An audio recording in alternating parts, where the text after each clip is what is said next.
Elə bilmə unudulur o günlər. Hər xatirən bir sehirdir, tilsimdir.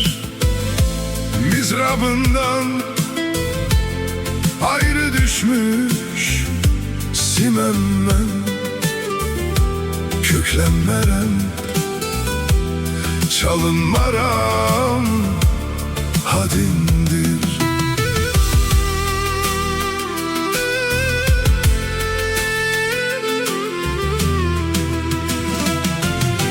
Kaş görəydim sen yaşayan yerime, bəxtə vermiş kölge kimi sürünen. Elə sen gözlerime görünen, kulağıma gelen doğma sesindir. Köklənmərəm,